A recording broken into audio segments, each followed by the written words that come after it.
नमस्कार मित्रांनो, महाराष्ट्र राज्यातील सर्व संजय गांधी निराधार अनुदान योजना, दिव्यांग अनुदान योजनेतील सर्व लाभार्थ्यांसाठी आजचा व्हिडिओ अतिशय महत्त्वाचा असणार आहे।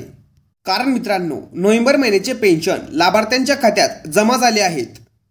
तर अनेक दिव्यांग लाभार्थ्यांच्या खात्यात नोव्हेंबर महिन्याचे 2500 रुपये पेन्शन जमा झालेले आहेत।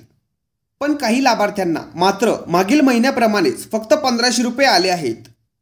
तर त्यांनी संबंधित सर्व कागदपत्रे तहसील कार्यालयामध्ये जमा केली होती, तरी सुद्धा नोव्हेंबर महिन्याचे फक्त 1500 रुपये त्यांना आले आहेत। कागदपत्रे तहसील कार्यालयामध्ये जमा करून सुद्धा त्यांना 2500 रुपये जमा झाले नाहीत।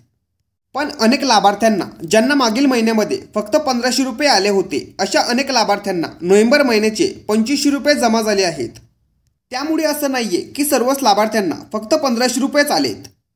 तर काही लाभार्थ्यांना 1500 रुपये आणि काही लाभार्थ्यांना 2500 रुपये याप्रमाणे नोव्हेंबर महिन्याचे पेन्शन लाभार्थ्यांच्या खात्यात जमा झाले आहेत।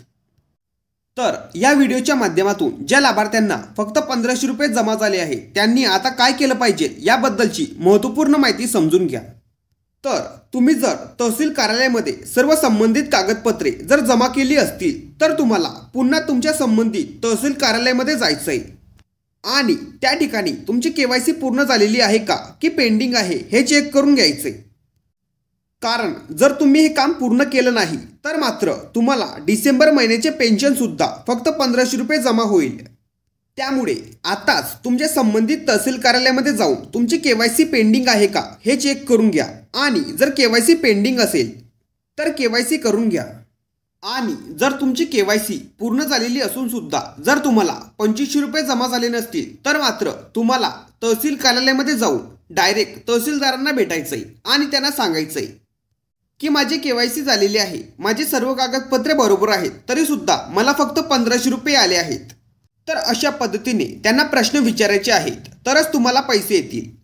कारण तुम्ही त्यांना प्रश्न विचारल्यावर ते त्यावर काहीतरी तुम्हाला सोल्युशन देतील। तर अशा पद्धतीने मी सांगितल्याप्रमाणे ही प्रोसेस तुम्ही फॉलो करा, नक्कीच तुम्हाला 2500 रुपये येतील। तर ज्या लाभार्थ्यांना फक्त 1500 रुपये आले आहेत, त्यांनी त्यांच्या जिल्ह्याचं नाव आणि तालुक्याचं नाव कमेंट करून सांगायचंय। आणि ज्या लाभार्थ्यांना मागील महिन्यामध्ये 1500 रुपये आले होते आणि या महिन्यामध्ये त्यांना 2500 रुपये जमा झाले आहेत, त्यांनी सुद्धा त्यांच्या जिल्ह्याचं नाव आणि तालुक्याचं नाव कमेंट करून सांगायचंय। महत्त्वपूर्ण हा व्हिडिओ सर्वांना शेअर करा आणि चॅनलवरती जर नवीन असाल तर चॅनलला सबस्क्राईब करा। अशाच महत्त्वपूर्ण माहितीसह व्हिडिओ आपल्या चॅनलवरती येत असतात।